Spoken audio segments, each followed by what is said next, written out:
Shalom Dahop. Gimana kabarnya hari Minggu ini di ibadah online ini? Pasti udah kangen seminggu gak ibadah kan? Udah pasti pengen ibadah banget. Nanti sebelum kita mulai ibadah kita, nanti ada teman adik-adik dari namanya David akan berdoa untuk pembuka. Tuhan Yesus, terima kasih buat berkat hari ini. Sebentar, Tuhan pimpin. Kami mau menguji Tuhan. Haleluya, amin. Amin. Nah adik-adik siapa yang udah gak sabar buat ibadah? Pasti semangat dong. Ayo Koko minta bangkit berdiri, kita tes semangatnya yuk. Tepuk sekolah minggu. Sekolah minggu, hari Minggu di GBT. Oh yes. Gimana sih? Mantap, udah mantap ya. Nah adik-adik saatnya kita untuk memuji nama Tuhan, kita tinggikan nama Tuhan kita, karena Tuhan kita bisa ada sampai hari ini.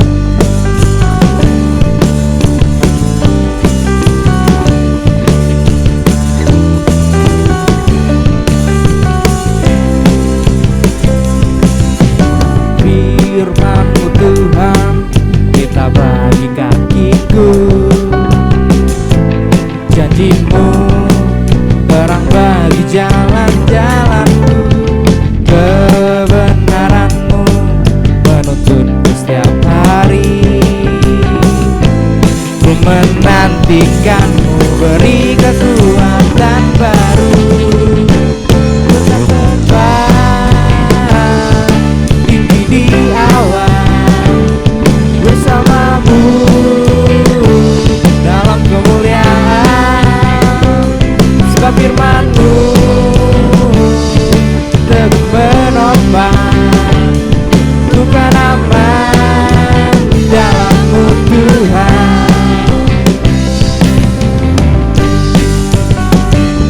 Amin. Kita percaya bahwa Tuhan kita adalah Tuhan yang ajaib. Mari adik-adik kita bawakan lagu ini dari awal lagi. Katakan. Firman-Mu Tuhan, kita bagi kakiku. Janji-Mu terang bagi jalan-jalanku. Kebenaran-Mu menuntunku setiap hari. Ku menantikan-Mu, beri kekuatan baru.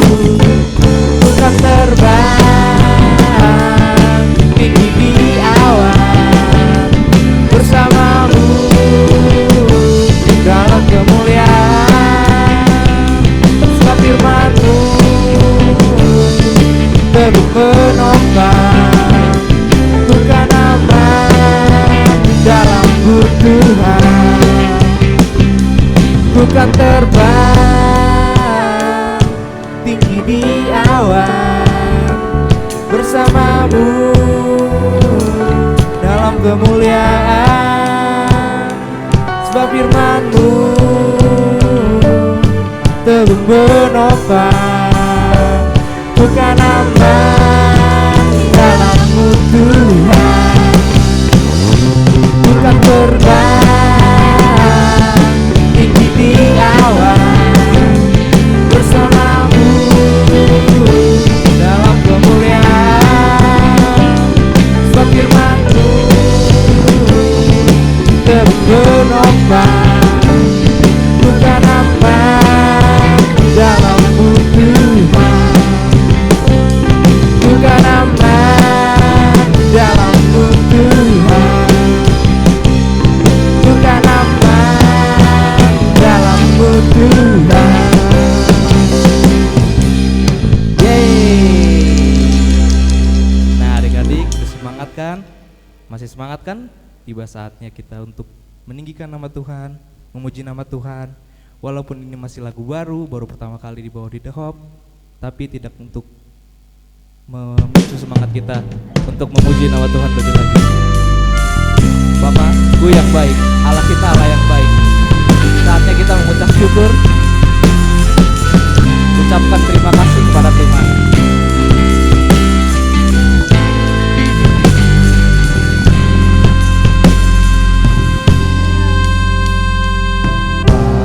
Aku yang baik, yang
Saatnya kita adik-adik, kita lipat tangan kita tutup mata kita.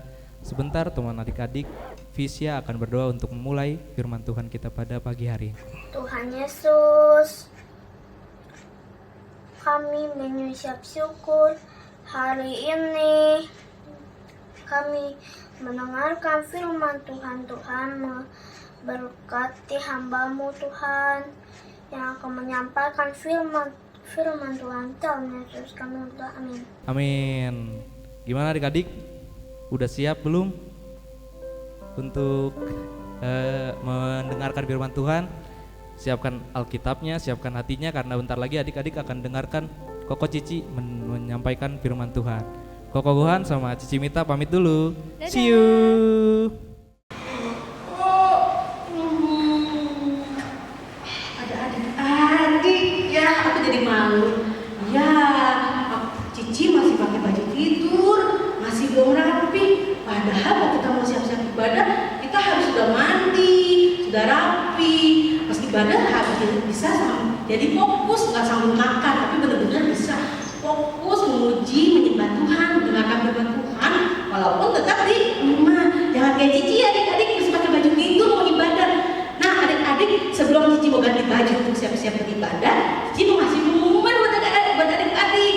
Yang pertama, adik-adik jangan lupa tetap beribadah setiap minggu, karena setiap kalian beribadah dan mendengarkan firman Tuhan dengan baik, lalu mengerjakan kuisnya nanti dikirim ke mana? Ke Cici Sheryl. Setiap kuis yang kalian kirim itu sebagai satu absennya untuk hadiah kerajinan adik-adik di akhir tahun. Dan Cici juga mau memberikan pengumuman buat mama, papanya atau adik-adik yang mau memberikan persembahan, bisa ke nomor rekening berikut ini. Oke, nomor rekeningnya udah bisa dicatat, bisa dikirimkan kalau misalnya mama papanya yang memberikan persembahan atau adik-adik juga memberikan persembahan untuk Trust the Hall. Oke adik-adik, sebentar lagi kita akan mendengarkan firman Tuhan. Siapkan hati kalian terbaik, siapkan telinga kalian terbaik untuk diisi oleh kebenaran firman Tuhan. Oke adik-adik, selamat beribadah. Tuhan Yesus memberkati. Happy Sunday. Shalom adik-adik, selamat pagi, apa kabarnya? Koko harap kita semua sehat-sehat aja ya. Pada pagi hari ini, Koko akan membawakan kisah tentang salah satu tokoh Alkitab, yaitu tokoh Alkitab yang cukup terkenal adik-adik di Perjanjian Lama. Namanya Ayub. Siapakah Ayub ini? Jadi begini adik-adik, pada zaman dahulu ada orang yang bernama Ayub. Ayub itu adalah orang yang saleh, jujur, ia takut akan Allah dan menjauhi kejahatan. Ia mempunyai 7 anak laki-laki, 3 anak perempuan. Ia memiliki 7.000 ekor kambing domba. Wah, astaga banyak banget. 3.000 ekor unta, 500 pasang lembu, 500 keledai betina, dan budak-budak dalam jumlah yang sangat besar. Sehingga orang itu adalah yang terkaya dari semua orang di sebelah timur. Jadi Ayub itu orang yang kaya banget adik-adik. Dia punya happy family, keluarga yang bahagia. Dia punya harta yang banyak, diberkati Tuhan. Orang yang saleh, orang yang takut akan Tuhan, dan orang yang jujur. Wah, kayaknya perfect banget ya adik-adik. Tapi adik-adik, pada suatu ketika adik-adik, kalau adik-adik baca di kitab Ayub adik-adik, nah Koko menganjurkan adik-adik sebelum dengar cerita ini, Koko mau ajak adik-adik, ayo kita baca kitab Ayub. Pertama adik-adik, kita baca kitab Ayub pasal 1 ayat 8 sampai dengan 12. Nah ayo adik-adik baca dulu ya. Koko rangkum ya adik-adik. Jadi begini, ceritanya itu ada iblis datang nih adik-adik menghampiri Tuhan. Lalu Tuhan bertanya kepada iblis, apa kau memperhatikan hambaku Ayub? Tidak ada seorang pun yang di bumi seperti dia. Dia saleh, jujur, takut akan Allah dan menjauhi kejahatan. Tapi iblis berani menjawab Tuhan seperti ini. Apakah dengan tidak mendapat apa-apa Ayub akan takut akan Allah? Bukankah engkau membuat pagar sekeliling dia dan rumahnya serta segala yang dimilikinya? Apa yang dikerjakannya telah kau berkati dan apa yang dimilikinya makin bertambah di negeri itu. Jadi begini adik-adik. Ketika Tuhan membanggakan salah satu hambanya Ayub, iblis berkata gini, Ayub mah pantas aja takut akan Tuhan, pantas aja jujur, pantas aja saleh. Toh Tuhan yang jagain, Tuhan kasih semua, melimpah-limpah, Tuhan kasih berkat. Coba kalau berkatnya itu Tuhan ambil. Coba kalau semua yang Ayub punya Tuhan ambil. Wah pasti dia akan langsung menghujat Allah. Intinya begitu adik-adik, kata si iblis. Akhirnya kata Tuhan, baiklah. Oke, lalu di ayat ke-11, adik-adik, di ayat 12, maka firman Tuhan kepada iblis, nah segala yang dipunyainya ada dalam kuasamu, hanya jangan engkau mengulurkan tanganmu terhadap dirinya. Kemudian pergilah iblis dari hadapan Tuhan. Maksudnya di sini, oke, kalau menurut kamu begitu, kamu boleh mencobai dia, tapi kamu nggak boleh ambil nyawanya. Nah di sini adik-adik kisah ini dimulai. Lalu adik-adik, Ayub kehilangan segala harta bendanya. Jadi ada pegawainya, Tuan, kambingmu mati Tuan, hartamu dirampas, dan yang paling menjadikan Tuan, anak-anakmu meninggal gitu. Karena waktu itu ketika mereka lagi ada merayakan pesta, mereka tertimpa bencana adik-adik. Nah di situ Ayub kehilangan segalanya seketika itu. Kehilangan hartanya, kehilangan anak-anaknya. Maka sangat sedihlah hati Ayub. Maka berdirilah Ayub mengoyak jubahnya. Kalau adik-adik baca di ayat 20 sampai dengan 22, maka berdirilah Ayub lalu mengoyak jubahnya dan mencukur kepalanya, kemudian sujudlah ia menyembah. Katanya, ini yang luar biasa adik-adik, ketika Ayub kehilangan semuanya, Ayub masih bisa berkata seperti ini. Dengan telanjang aku keluar dari kandungan ibuku, dan dengan telanjang juga aku akan kembali ke dalamnya.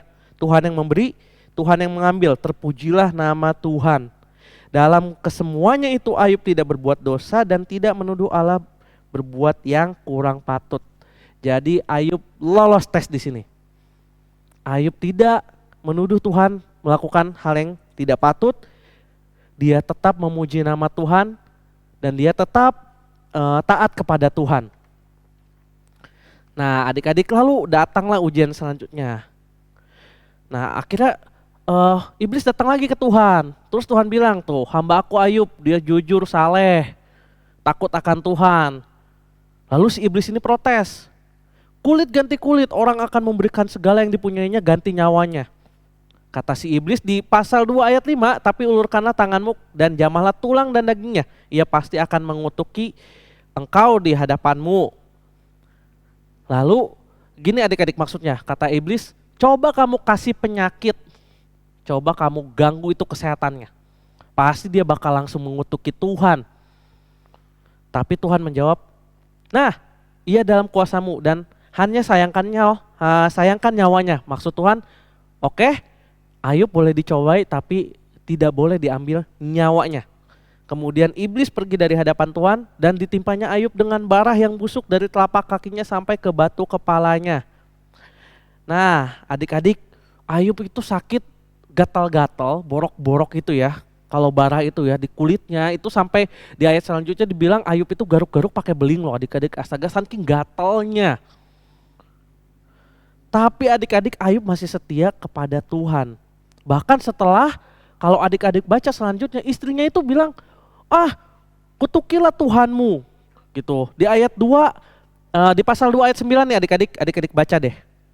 Bahkan ketika itu, maka berkatalah istrinya kepadanya, masih bertekunkah engkau dalam kesalehanmu? Kutukilah Allahmu dan matilah. Astaga adik-adik, sampai istrinya menyuruh Ayub mengutuki Allah. Tapi jawab Ayub kepadanya, engkau berbicara seperti perempuan gila. Apakah kita mau menerima yang baik dari Allah tetapi tidak mau menerima yang buruk? Dalam kesemuanya itu Ayub tidak berbuat dosa dengan bibirnya. Ayub lolos lagi nih adik-adik, tes kedua ketika kesehatannya diganggu. Nah adik-adik, tapi adik-adik, seiringnya waktu sahabat Ayub datang. Ayub mempunyai 4 sahabat yang datang nih adik-adik, Elifaz, Bildad, Zofar, dan Elihu. Tapi sayangnya adik-adik, dari keempat sahabatnya, ketiga sahabatnya ini terus mencari-cari.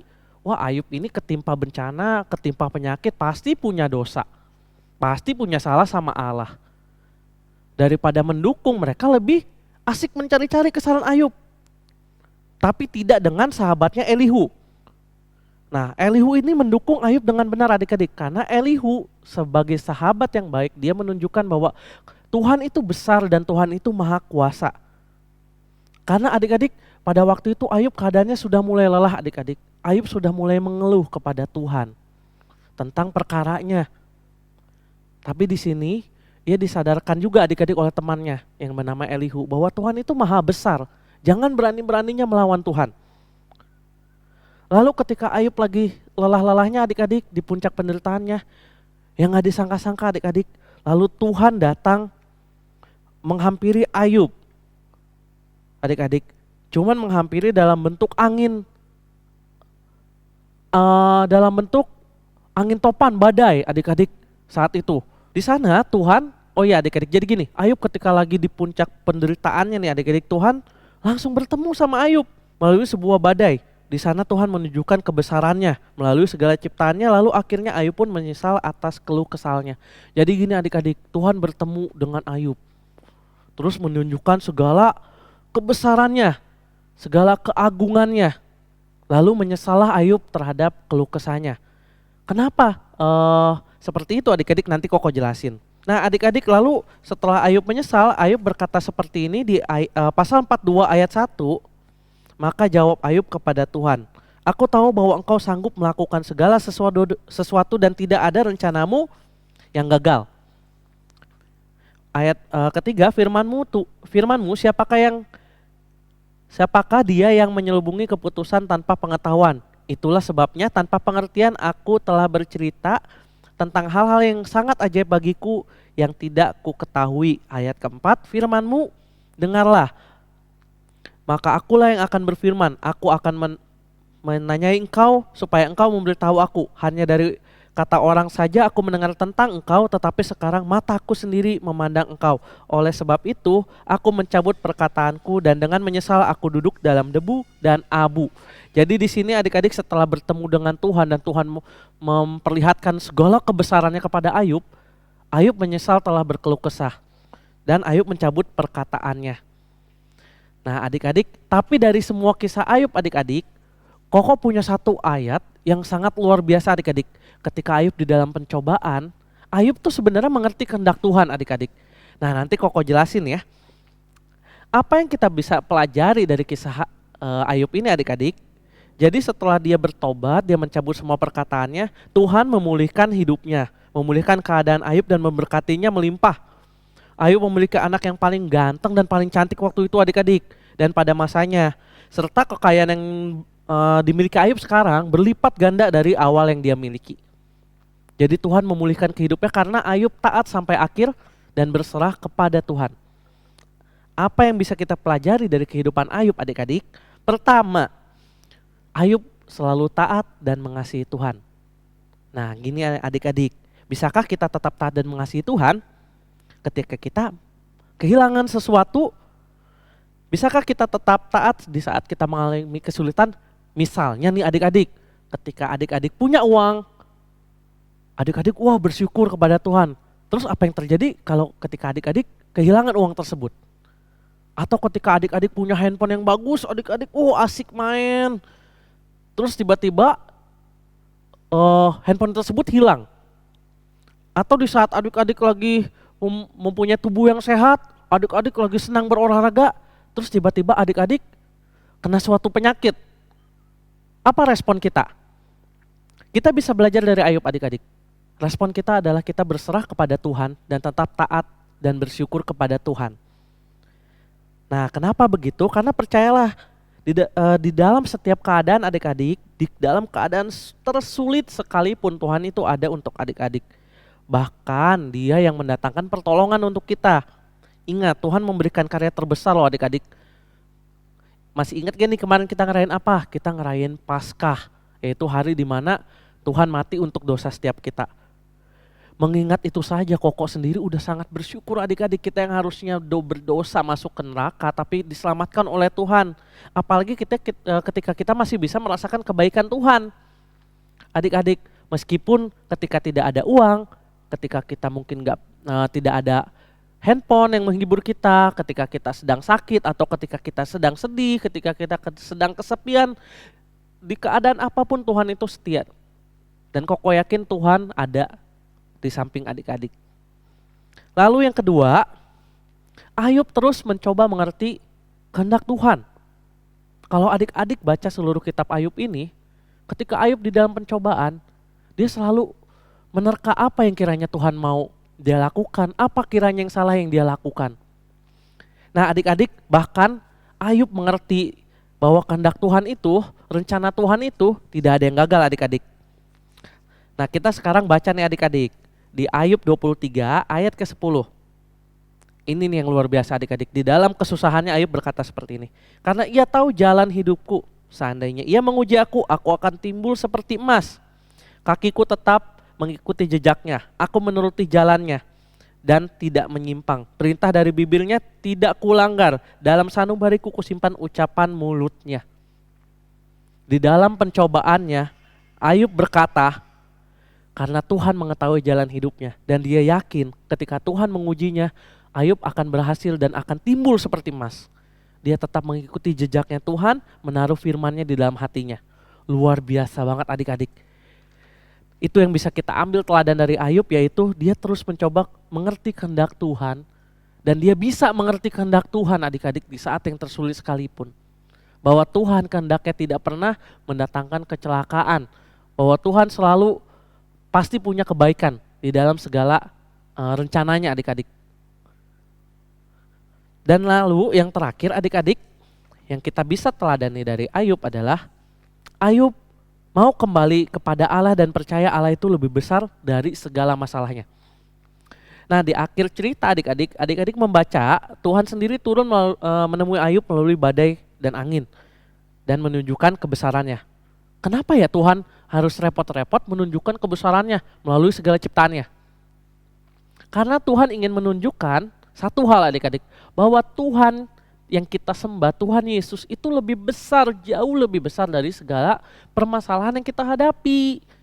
Jadi ketika kita sedang menghadapi satu masalah, mungkin kita selalu fokus sama masalah itu adik-adik. Aduh masalahku besar nih, aduh nilai aku jelek nih, aduh aku sekolah online gimana ya, aduh gitu kan ntar lagi sekolah offline nih, gimana ya gitu. Atau aduh aku lagi sakit ini, lagi sakit itu, aku lagi gak punya uang, aku lagi gak punya sesuatu yang membuat aku senang. Adik-adik harus ingat, Tuhan lebih besar dari semua itu. Dari semua permasalahan yang ada, Tuhan itu jauh lebih besar. Karena itu Tuhan menunjukkan kebesarannya kepada Ayub. Sehingga Ayub mau sadar dan bertobat. Dan Ayub melihat, wow Tuhan kita itu besar banget ya. Wah Allah yang kita sembah itu besar banget. Untuk Tuhan itu mudah banget membalikan keadaan kita adik-adik. Ketika kita ada dalam masalah, untuk Tuhan tuh sangat mudah adik-adik buat membalikan keadaan kita. Menjadi diberkati, yang tadinya tidak diberkati, yang sakit bisa sembuh. Yang penting adik-adik, kita harus berharap sama Tuhan. Karena Tuhanlah dasar pengharapan kita. Nah oke adik-adik, Koko mau ulangi adik-adik. 3 hal yang bisa diteladani dari Ayub. Pertama, selalu taat dan mengasihi Tuhan. Terus mencoba mengerti kehendak Tuhan dan terus mencoba mengerti kehendak Tuhan adik-adik. Dan yang ketiga, mau kembali kepada Allah dan percaya bahwa Allah itu lebih besar dari segala masalahnya. Nah adik-adik kita bisa meneladani ketaatan, kesungguhan hati Ayub. Dan satu tokoh Alkitab ini yang Koko selalu ingat adik-adik ketika Koko dalam segala permasalahan hidup Koko. Jadi gini-gini Koko juga punya sesuatu yang jadi masalah buat kehidupan Koko. Tapi Koko selalu ingat bahwa Tuhan kita itu Tuhan yang besar. Tuhan Yesus itu terlalu besar. Jadi Koko harus berfokus kepada Tuhan dan tidak mengkhawatirkan segala hal. Karena dengan khawatir tidak sehasta pun umurmu akan bertambah. Tuhan berkata seperti itu. Maka itu jangan khawatir tentang apa yang kamu minum, kamu makan. Carilah dulu kerajaan Allah, maka Tuhan akan menambahkan semuanya kepadamu. Nah gitu adik-adik. Yang penting kita rajin berdoa, rajin baca firman, melakukan kehendak Allah.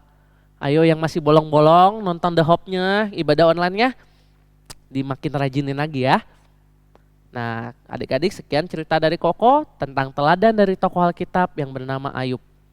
Yang mengalami berbagai pencobaan tetapi dia berhasil lolos dari pencobaan itu, berhasil melewati pencobaan itu dengan baik sehingga Tuhan memberkatinya. Oh iya adik-adik, yang terakhir gini loh.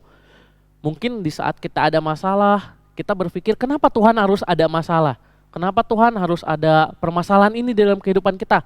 Tuhan, kenapa aku harus mengalami hal yang membuat aku sedih, yang membuat aku takut?